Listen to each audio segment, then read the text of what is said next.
പ്രിയമുള്ള എൻ്റെ വിദ്യാർത്ഥിനികളെ എല്ലാവരെയും ഞാൻ ഓൾ കേരള ഡിസ്റ്റൻസ് എഡ്യൂക്കേഷൻ എന്ന് പറയുന്ന നമ്മുടെ സ്ഥാപനത്തിൻ്റെ കീഴിലുള്ള ഓൺലൈൻ വീഡിയോ ക്ലാസ്സിലേക്ക് സ്വാഗതം ചെയ്യുകയാണ്. ഇന്ന് ഞാൻ നിങ്ങൾക്ക് മുമ്പിൽ പ്രസന്റ് ചെയ്യുന്നത് NSന്റെ +2 കൊമേഴ്സിന്റെ വളരെ പ്രധാനപ്പെട്ട പേപ്പറായ ബിസിനസ് സ്റ്റഡീസിന്റെ ന്യൂ സിലബസ് അനുസരിച്ചുള്ള ക്ലാസ് ആണ്. പ്ലാനിങ് ആൻഡ് ഓർഗനൈസിങ് എന്ന് പറയുന്ന ചാപ്റ്റർ ആണ് അവതരിപ്പിക്കുന്നത്. വലിയൊരു ചാപ്റ്റർ ആയതുകൊണ്ട് ഇതിനെ 2 or 3 പാർട്ടായിട്ടാണ് നമ്മൾ അവതരിപ്പിക്കുന്നത്. ഇന്ന് നമ്മൾ ഫസ്റ്റ് പാർട്ട് വീഡിയോ ആണ് അവതരിപ്പിക്കുന്നത്. എൻ്റെ ക്ലാസ് കേൾക്കുന്ന എല്ലാവരും ലൈക്ക് ചെയ്യുക, ഷെയർ ചെയ്യുക, കമൻറ്റ് ചെയ്യുക, സബ്സ്ക്രൈബ് ചെയ്യുക. നമുക്കറിയാം 2024 വന്ന സിലബസ് അപ്ഡേഷൻ പ്രകാരം മൊത്തം നമ്മുടെ സിലബസ് റിവേഴ്സ് ചെയ്തു. 24 ചാപ്റ്ററിൽ നിന്ന് 23 ചാപ്റ്ററായി പുസ്തകം തന്നെ റിവേഴ്സ് ചെയ്തു. ആ 23 ചാപ്റ്ററിന്റെ 60% ഭാഗങ്ങൾ മാത്രം നിങ്ങൾ പബ്ലിക് എക്സാമിന് പഠിച്ചാൽ മതി. അതിൽപ്പെട്ടൊരു ചാപ്റ്ററാണ് 7ാമത്തെ ചാപ്റ്റർ എന്ന് പറയുന്നത്. ഓക്കെ, ഇതിൽ നമ്മൾ ഗൈഡ് വെച്ചിട്ടാണ് ഇന്നത്തെ ക്ലാസ് അവതരിപ്പിക്കുന്നത്. ഗൈഡിൽ ക്വസ്റ്റ്യൻസ് ഇംഗ്ലീഷിലും മലയാളത്തിലുമാണ്. അതുകൊണ്ട് നമ്മൾ ബോർഡിൽ ക്വസ്റ്റ്യൻസ് ഇംഗ്ലീഷിൽ എഴുതി മലയാളത്തിൽ അർത്ഥം പറഞ്ഞ് ആൻസർ മലയാളത്തിൽ പറയും. കാരണം നമ്മുടെ പബ്ലിക് എക്സാമിന് വരുന്ന ക്വസ്റ്റ്യൻസ് ഒക്കെ ഫുൾ ഇംഗ്ലീഷിലാണ്. മലയാളത്തിൽ എക്സാം എഴുതുന്നവർക്കും ഇംഗ്ലീഷിൽ എഴുതുന്നവർക്കും ക്വസ്റ്റ്യൻസ് ഇംഗ്ലീഷിലാണ്. അതുകൊണ്ട് നമ്മൾ ബോർഡിൽ ക്വസ്റ്റ്യൻ ഇംഗ്ലീഷിൽ എഴുതി അതിന്റെ അർത്ഥം മലയാളത്തിൽ പറഞ്ഞ ആൻസർ മലയാളത്തിൽ പറഞ്ഞ് പ്രാക്ടീസ് ചെയ്യുമ്പോൾ 1-2 ചാപ്റ്ററുകൾ ഇങ്ങനെ തന്നെ പ്രാക്ടീസ് ചെയ്യുമ്പോൾ നിങ്ങൾക്ക് പിന്നെ ക്വസ്റ്റ്യൻ പേപ്പർ കിട്ടിക്കഴിഞ്ഞാൽ വളരെ ഈസി ആയിട്ട് തന്നെ ക്വസ്റ്റ്യൻസിന്റെ അർത്ഥം മലയാളത്തിൽ മനസ്സിലാക്കാവുന്നതാണ്. ഓക്കെ, അപ്പൊ ഇതിൽ നമ്മൾ ഒരു 8 ക്വസ്റ്റ്യൻസ് ആണ് ഇന്ന് അവതരിപ്പിക്കുന്നത്. ബാക്കി ചാപ്റ്ററിൽ വരുന്ന ക്വസ്റ്റ്യൻസ് നമ്മൾ അടുത്ത വീഡിയോയിൽ അവതരിപ്പിക്കുന്നതാണ്. ഫസ്റ്റ് ക്വസ്റ്റ്യൻസ് ആണ്, what is planning, state it features. എന്താണ് പ്ലാനിങ് എന്ന് പറയുന്നത്, അതിന്റെ പ്രത്യേകതകൾ എന്തൊക്കെയാണ് എന്നതാണ് പറയുന്നത്. പ്ലാനിങ് എന്ന് പറഞ്ഞാൽ അതിന്റെ മലയാളത്തിലുള്ള അർത്ഥം ആസൂത്രണം എന്നാണ് പറയുന്നത്. എന്ത് ചെയ്യണം, എപ്പോൾ ചെയ്യണം, എങ്ങനെ ചെയ്യണം, എവിടെ വെച്ച് ചെയ്യണം എന്ന കാര്യങ്ങൾ മുൻകൂട്ടി തീരുമാനിക്കുന്നതിനെയാണ് what is to be done, when is to be done, where is to be done, how is to be done, ഇങ്ങനെയുള്ള കാര്യം അല്ലെ. എന്ത് ചെയ്യണം, എങ്ങനെ ചെയ്യണം, എപ്പോൾ ചെയ്യണം എന്നുള്ളത് നമ്മൾ മുൻകൂട്ടി കാര്യങ്ങൾ തീരുമാനിക്കുന്നതിനെയാണ് എന്ത് പ്ലാനിങ് എന്ന് പറയുന്നത്. പ്ലാനിങ് എന്ന് പറയുന്നത് ഒരു ദീർഘദർശനമായിട്ടുള്ള കാര്യമാണ്. ഓക്കെ, അത് മാനേജ്മെന്റിന്റെ ധർമ്മങ്ങൾ ഏറ്റവും പ്ലാനിങ് ഇല്ലെങ്കിൽ ബാക്കി ഒന്നും നടക്കൂല. നമ്മൾ എന്ത് കാര്യത്തിന് ഇറങ്ങുകയാണെങ്കിലും ഫസ്റ്റ് നമുക്ക് വേണ്ടത് പ്ലാനിങ് ആണ്. ഒരു വിവാഹത്തിന്റെ കാര്യങ്ങളാണെങ്കിലും, ഒരു വീട് വെക്കുന്ന കാര്യങ്ങളാണെങ്കിലും, മക്കളെ പഠിപ്പിക്കേണ്ട കാര്യം, ഏത് മേഖലകൾ, ബിസിനസ് അല്ല ഏത് മേഖല എടുത്തു കൊടുത്താലും അവിടെ ഫസ്റ്റ് വേണ്ടത് പ്ലാനിങ്.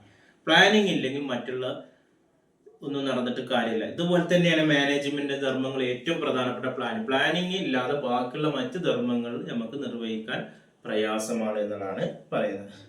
അപ്പൊ പ്ലാനിങ്ങിലൂടെ നമുക്ക് ലക്ഷ്യങ്ങള്, നയങ്ങള്, നടപടിക്രമങ്ങള്, പരിപാടികൾ ഇതൊക്കെ തിരഞ്ഞെടുക്കാവുന്നതാണ്.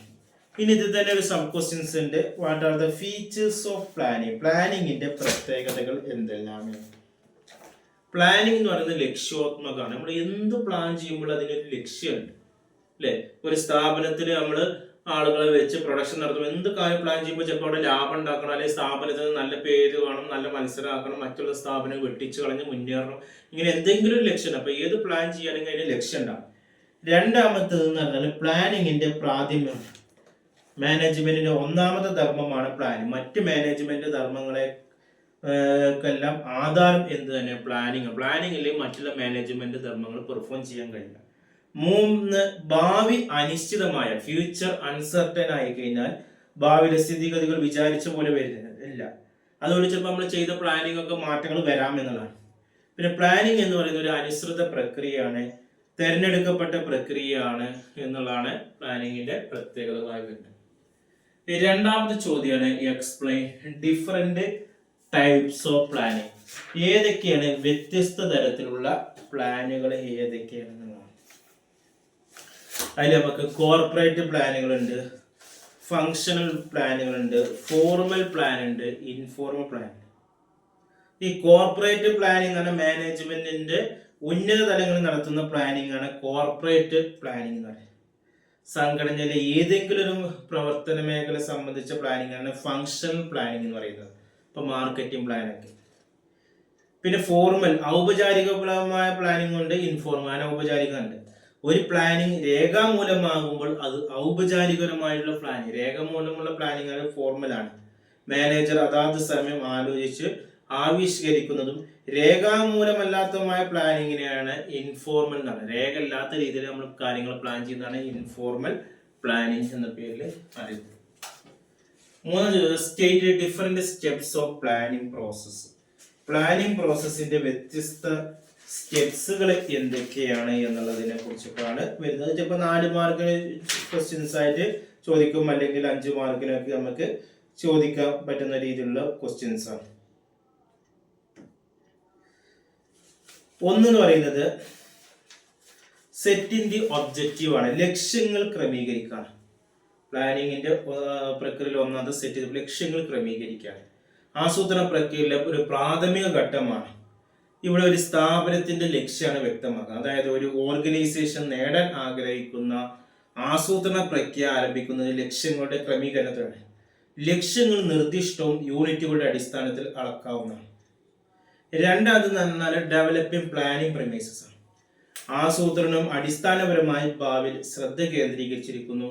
കൂടാതെ നയരൂപീകരണത്തെ ബാധിക്കുന്ന ചില സംഭവങ്ങളുണ്ട്. അത്തരം സംഭവങ്ങൾ ബാഹ്യ സ്വഭാവമുള്ളതാണ്. അവഗണിക്കുകയാണെങ്കിൽ ആസൂത്രണത്തെ പ്രതികൂലമായി ബാധിക്കുന്നു. ഫലപ്രദമായ ആസൂത്രണത്തിന് അവരുടെ ധാരണയും ന്യായമായ വിലയിരുത്തലും ആവശ്യമാണ്. അത്തരം സംഭവങ്ങൾ ഏതൊക്കെ പദ്ധതികളുടെ അടിസ്ഥാനത്തിലാണ് ആസൂത്രണമാണ് എന്ന് പരിസരം അറിയപ്പെടുന്നുണ്ട്. പിന്നെ മൂന്നാമത് പറയുന്നത് identify the alternative course of action ആണ്. ഇപ്പൊ നമുക്ക് ഒരുപാട് ഐറ്റംസ് ഇവിടെ വരുന്നുണ്ട്. ലക്ഷ്യങ്ങൾ സജ്ജീകരിച്ചില്ല, തീരുമാനങ്ങൾ നടത്തുന്നതാണ് ഘട്ടം.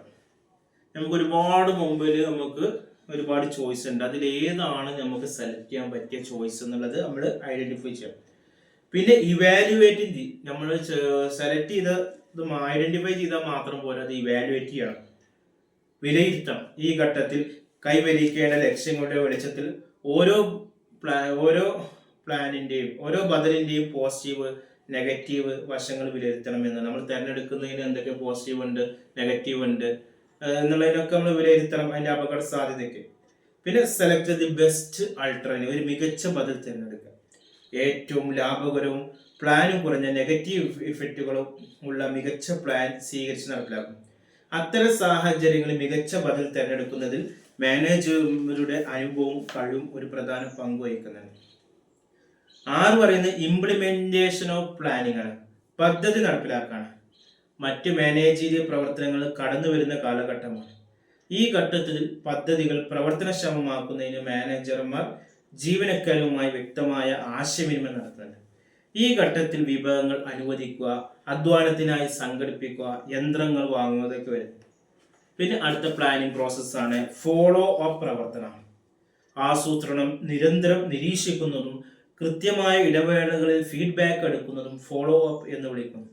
ഷെഡ്യൂൾ അനുസരിച്ച് പദ്ധതികൾ നടപ്പിലാക്കുന്നുണ്ടെന്ന് ഉറപ്പാക്കാൻ പദ്ധതികളുടെ നിരീക്ഷണം വളരെ പ്രധാനമാണ്. ലക്ഷ്യങ്ങൾ ഉറപ്പുവരുത്തുന്നതിനായി പതിവ് പരിശോധനകളും ഫലങ്ങളും നിശ്ചിത മാനദണ്ഡങ്ങളുമായി താരതമ്യപ്പെടുത്തുന്നുണ്ട്. ഇനി അടുത്ത ചോദ്യം എന്താണ്?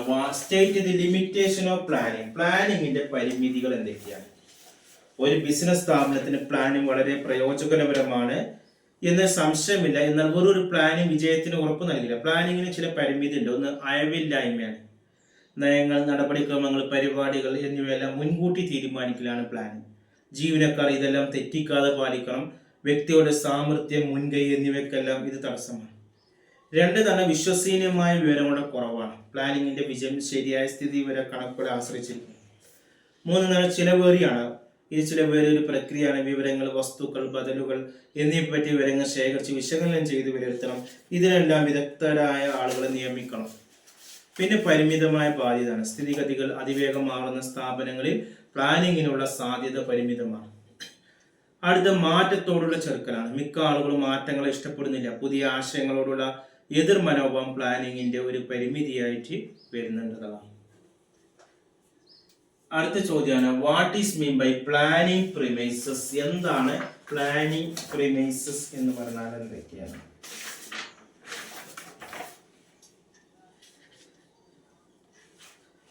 ഭാവിയിൽ സംഭവങ്ങൾ എങ്ങനെ രൂപം കൊള്ളാനിടയുണ്ടെന്ന് സങ്കല്പിക്കലാണ് പ്ലാനിങ് പ്രമൈസസ്.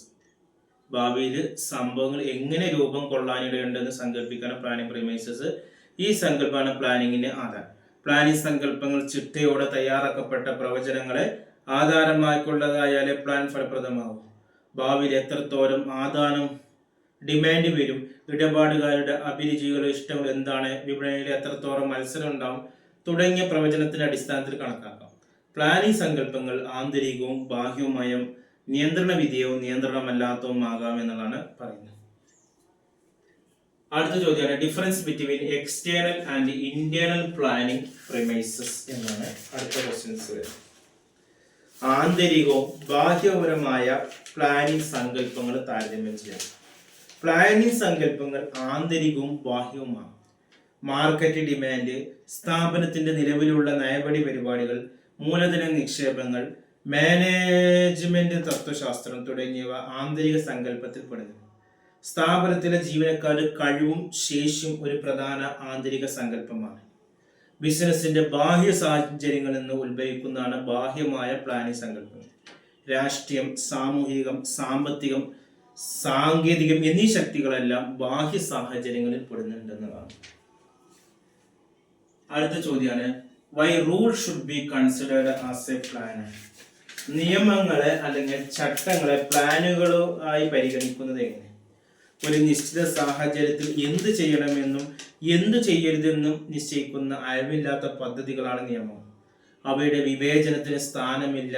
അവ പെരുമാറ്റത്തിനുള്ള അതിർത്തി അഥവാ പരിധിയായി വർത്തിക്കുന്നു. വിട്ടുവീഴ്ചയില്ലാതെ പാലിക്കുക തന്നെ വേണം. സ്ഥാപനത്തിലെ ആരും നിയമത്തിന് അതീതരല്ല. നിയമങ്ങൾക്ക് ഒരു പ്രത്യേക സമയക്രമമല്ല. ഉദാഹരണം, ഫാക്ടറിയിൽ പുകവലി പാടില്ല എന്നതാണ്.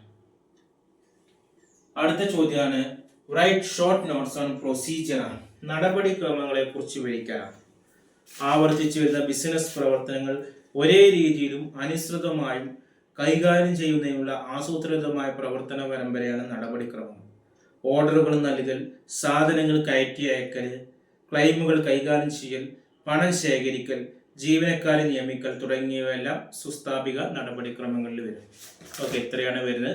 ഇനി ഇതുമായി ബന്ധപ്പെട്ട് എന്തെങ്കിലുമൊക്കെ സംശയം ഉണ്ടെങ്കിൽ എൻ്റെ വാട്സപ്പ് നമ്പറുമായി നിങ്ങൾക്ക് കോൺടാക്ട് ചെയ്യാവുന്നതാണ്. അടുത്ത ഭാഗം നമ്മൾ അടുത്ത വീഡിയോയിൽ അവതരിപ്പിക്കും. എല്ലാ വിഷയത്തിൻ്റെയും ക്ലാസ്സുകൾ ലഭിക്കാൻ നമ്മുടെ ചാനൽ സബ്സ്ക്രൈബ് ചെയ്യുക. മലയാളത്തിലുള്ള ഗൈഡുകൾ ആവശ്യമുള്ളവർ വാട്സപ്പിൽ കോൺടാക്ട് ചെയ്യുക. അഡ്മിഷൻ സംബന്ധമായ കാര്യങ്ങൾക്ക് 1 മാസം കൊണ്ട്, 2 മാസം കൊണ്ട്, 3 മാസം കൊണ്ട് SSLC +2 ഇന്ത്യയിലെ മുഴുവൻ സ്റ്റേറ്റുകളിൽ നമ്മൾ അഡ്മിഷൻ എടുക്കുന്നുണ്ട്. അഡ്മിഷൻ എടുക്കാൻ താല്പര്യമുള്ളവർ എൻ്റെ വാട്സപ്പ് നമ്പറിൽ കോൺടാക്ട് ചെയ്യുക. ഇനി ആർക്കെങ്കിലും വീട്ടിലിരുന്നിട്ട് ഓൺലൈനായിട്ട് SSLC +2 എഴുതാൻ താല്പര്യമുള്ളവർ ബോസ് എഡ്യൂക്കേഷൻ SSLC +2 നൽകുന്നുണ്ട്. അത് താല്പര്യമുള്ളവർ കോൺടാക്ട് ചെയ്യുക. അതേപോലെ തന്നെ ഇഗ്നോ ശ്രീനാരായണ ഗുരു യൂണിവേഴ്സിറ്റിയുടെ ഡിഗ്രി PG അഡ്മിഷനും നമ്മുടെ സ്ഥാപനത്തിൽ കീഴിൽ നൽകുന്നുണ്ട്. കൂടുതൽ വിവരങ്ങൾ കോൺടാക്ട് ചെയ്യേണ്ട വാട്സപ്പ് നമ്പർ നമ്മുടെ ചാനലിൻ്റെ ഡിസ്ക്രിപ്ഷൻ ബോക്സിലുണ്ട്. അത് നിങ്ങൾ കോൺടാക്ട് ചെയ്യുക. 9037114679. Okay, thank you.